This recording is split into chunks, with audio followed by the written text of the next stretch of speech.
Hello guys, I am Ricky and you're most welcome to our YouTube channel Nirmala निर्वाण classes. Physics चल रहा है और जो टॉपिक आज देखेंगे हम लोग वो है प्रतिदीप्ति या फ्लोरेसेंस।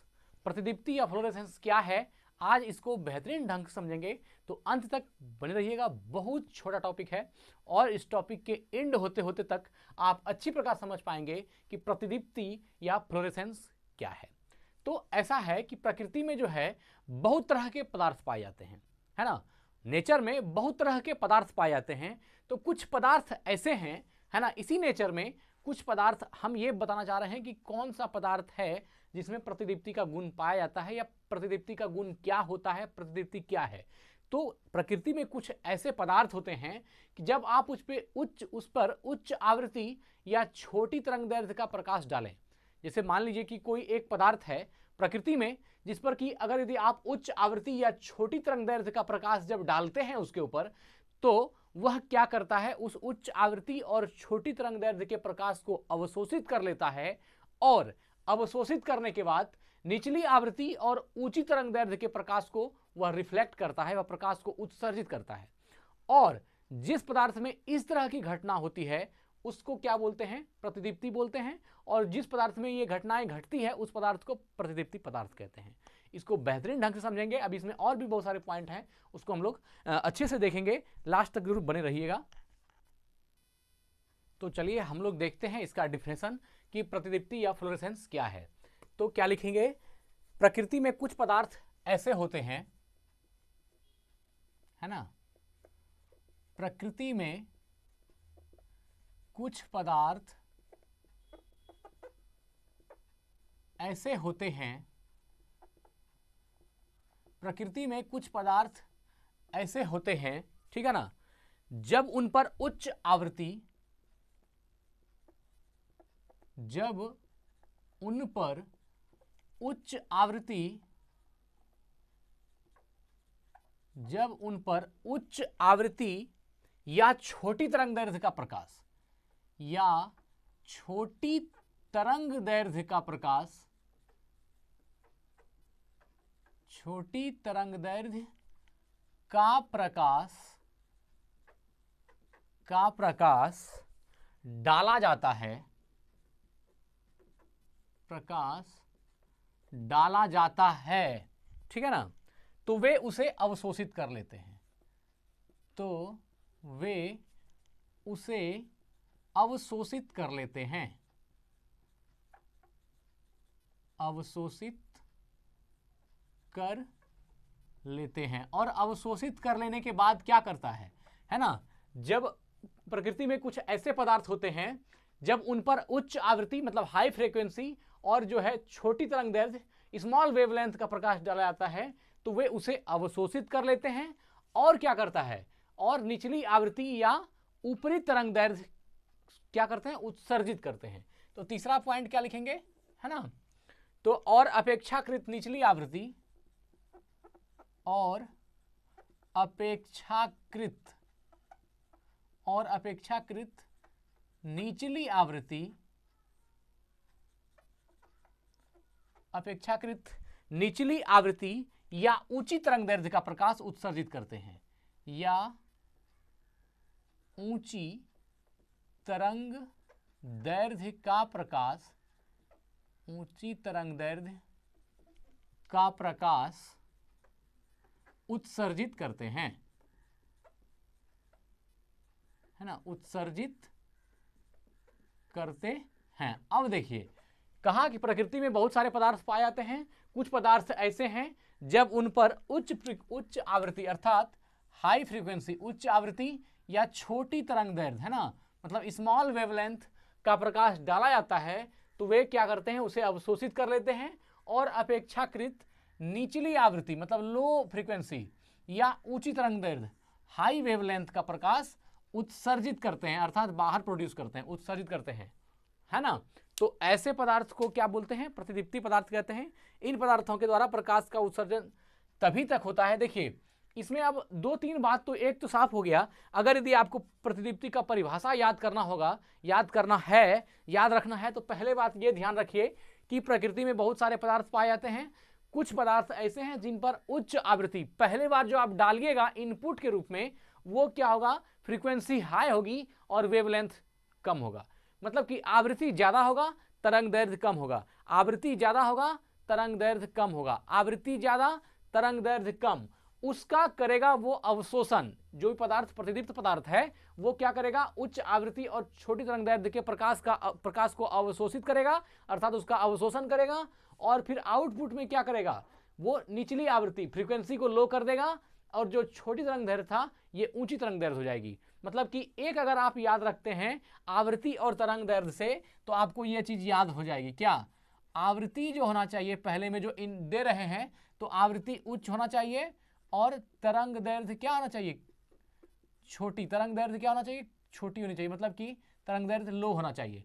तो अगर यदि आप डिफिनेशन बोलना चाहेंगे तो क्या बोलेंगे, प्रकृति में बहुत सारे पदार्थ मौजूद हैं, लेकिन कुछ पदार्थ ऐसे हैं जिसमें उच्च आवृत्ति की प्रकाश किरणें डाली जाती है और निम्न तरंग दैर्घ्य की प्रकाश किरण डाली जाती है, तो वह पदार्थ उसका अवशोषण करता है और फिर क्या करता है, आवृत्ति को लो कर देगा। वह लो मतलब कि कम आवृत्ति का प्रकाश और अधिक तरंग दैर्घ्य का प्रकाश उत्सर्जित करेगा, और यह घटना क्या कहलाएगी, प्रतिदीप्ति कहलाएगी, फ्लोरेसेंस कहलाएगी। तो यहां से और अपेक्षाकृत निचली आवृत्ति या ऊंची तरंग दैर्घ्य का प्रकाश उत्सर्जित करेगा। तो आपने दिया था लो फ्रीक्वेंसी का लाइट, है ना, और इसमें जो है स्मॉल वेवलेंथ भी था, तरंग दैर्घ्य भी उसकी छोटी थी, लेकिन जब उसका अवशोषण हुआ पदार्थ के द्वारा, प्रतिदीप्त पदार्थ के द्वारा, या कह सकते हैं फ्लोरेसेंस सब्सटेंस के द्वारा, फिर क्या हो गया, वो अपेक्षाकृत निचली आवृत्ति हो गई, जो प्रकाश उत्सर्जित हुई वो निचली आवृत्ति हो गई, और क्या हो गई, तरंग दैर्घ्य ऊंची हो गई, है ना, और ये ऐसा प्रकाश उत्सर्जित की, और ये घटना क्या कहलाती है, प्रतिदीप्ति। और जिस पदार्थ में यह घटना घटती है उसे प्रतिदीप्त पदार्थ भी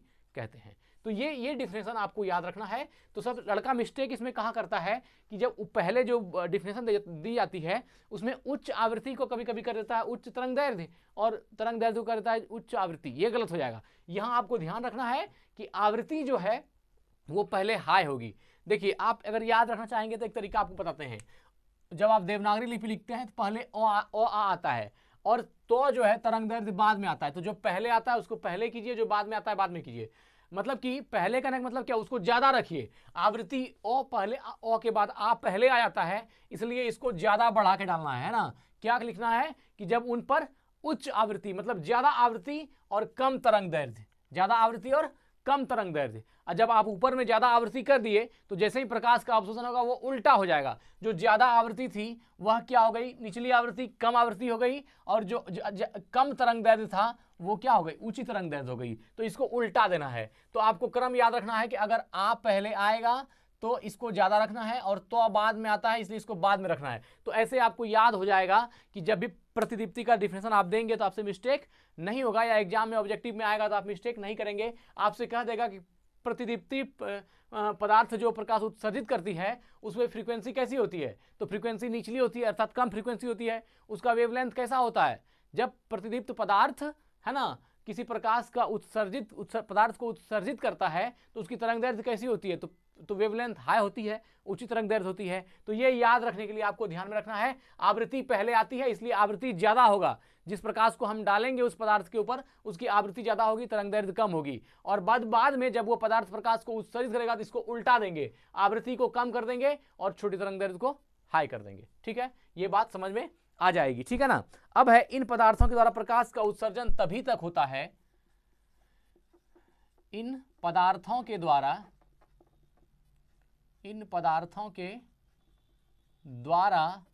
प्रकाश का उत्सर्जन, इन पदार्थों के द्वारा प्रकाश का उत्सर्जन तभी तक होता है, प्रकाश का उत्सर्जन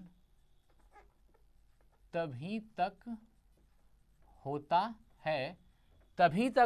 है जब तक कि उन पर प्रकाश डाला जाता है, जब तक कि उन पर प्रकाश डाला जाता है, जब तक कि उन पर जब तक प्रकाश डाला जाएगा तब तक ही ये काम होगा, है ना। प्रकाश डालना बंद हो जाएगा तो ये क्रिया बंद हो जाएगी। ठीक है ना। इन पदार्थों के द्वारा प्रकाश का उत्सर्जन तभी तक होता है जब तक कि उन पर प्रकाश डाला जाता है। प्रकाश का डालना बंद कर दीजिएगा तो प्रकाश का उत्सर्जन होना भी बंद हो जाएगा, क्योंकि प्रतिदीप्त पदार्थ के लिए यह आवश्यक है कि उस पर जो है उच्च आवृत्ति और छोटी तरंग दैर्घ्य का प्रकाश पड़ना चाहिए। उसके बाद उस प्रकाश का वो अवशोषण करेगा और अवशोषित करके क्या करेगा, उच्च आवृत्ति को निचली आवृत्ति का प्रकाश बना देगा, और जो छोटी तरंग दैर्ध्य का उसको ऊंची तरंग दैर्ध्य का प्रकाश बना देगा, और उसको क्या करेगा, उत्सर्जित करेगा, बाहर की तरफ इमिटेट करेगा, है ना, इमिशन करेगा। तो इन पदार्थों के द्वारा प्रकाश का उत्सर्जन तभी तक होता है जब तक कि उन पर प्रकाश डाला जाता है। इस घटना को प्रतिदीप्त, इस घटना को प्रतिदीप्ति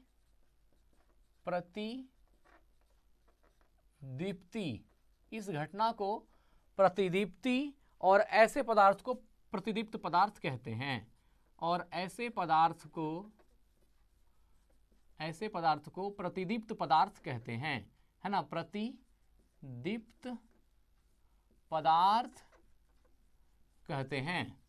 अब आपके दिमाग में एक बात और भी होगी कि अगर ऐसा पदार्थ है तो उसका एग्जाम्पल दे दीजिए सर, कुछ ऐसे पदार्थ बता दीजिए जो कि इस तरह का, जिसमें इस तरह के गुण पाए जाते हैं, या उसको प्रतिदीप्त पदार्थ फ्लोरोसेंस सब्सटेंस के रूप में उसको इस्तेमाल किया जाता है। तो इसका एग्जाम्पल देख लीजिए।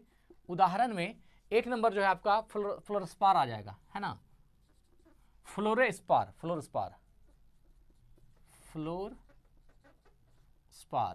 फ्लोरोस्पार जो है यह एक प्रतिदीप्त पदार्थ है, ठीक है। दूसरा आपका जो है वह पेट्रोल हो जाएगा। पेट्रोल जो होती है यह भी क्या है, एक प्रतिदीप्त पदार्थ है, क्या, पेट्रोल, फ्लोरोस्पार, पेट्रोल। और तीसरा आपका कुनीन सल्फेट,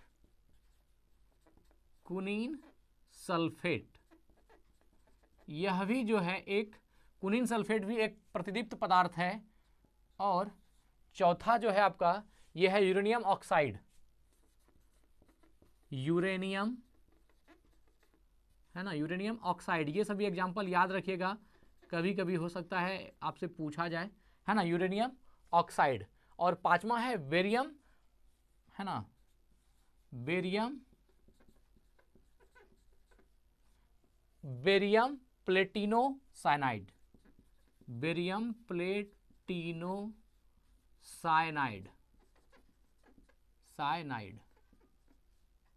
ये सभी जो पदार्थ हैं, ये पांचों के पांचों ये उदाहरण हैं प्रतिदीप्त पदार्थ का। फ्लोरोस्पार आप जानते ही हैं, फ्लोरोस्पार एक क्या है, एक प्रतिदीप्त पदार्थ है। दूसरा है पेट्रोल भी एक प्रतिदीप्त पदार्थ है। तीसरा है कुनीन सल्फेट भी एक प्रतिदीप्त पदार्थ है। चौथा है यूरेनियम ऑक्साइड जो कि एक प्रतिदीप्त पदार्थ है। और पांचवा है बेरियम प्लेटिनो साइनाइड। तो बेरियम प्लेटिनो साइनाइड यह भी एक प्रतिदीप्त पदार्थ है। तो इन सभी, यह जो प्रतिदीप्त पदार्थ है इसका गुण आपको मालूम ही हो गया कि प्रकृति में कुछ पदार्थ ऐसे होते हैं जब उन पर उच्च आवृत्ति या छोटी तरंगदैर्ध्य का प्रकाश डाला जाता है, उच्च आवृत्ति या छोटी तरंगदैर्ध्य का प्रकाश डाला जाता है तो वे उसे अवशोषित कर लेते हैं और अपेक्षाकृत निचली आवृत्ति या ऊंची तरंगदैर्ध्य का प्रकाश उत्सर्जित करते हैं। निचली आवृत्ति या ऊंची तरंगदैर्ध्य का प्रकाश उत्सर्जित करते हैं। इन पदार्थों के द्वारा प्रकाश का उत्सर्जन तभी तक होता है जब तक कि उन पर प्रकाश डाला जाता है। प्रकाश डाला जाएगा जब तक, तब तक ही उससे प्रकाश का उत्सर्जन होगा। प्रकाश डालना बंद कर दीजिएगा तो उससे प्रकाश का उत्सर्जन होना भी बंद हो जाएगा। इस घटना को प्रतिदीप्ति और ऐसे पदार्थ को प्रतिदीप्त पदार्थ कहते हैं। इसका एग्जाम्पल फ्लोरोस्पार है, पेट्रोल, कुनीन sulphate, uranium oxide, barium platinocyanide. तो मित्र, आज हमने देखा प्रतिदीप्ति क्या है और प्रतिदीप्त पदार्थ कौन कौन है, प्रतिदीप्त पदार्थ के उदाहरण भी हमने देखा। तो वीडियो को यहीं एंड करते हैं। स्वस्थ रहें, अपना ख्याल रखें। जय हिंद, जय भारत।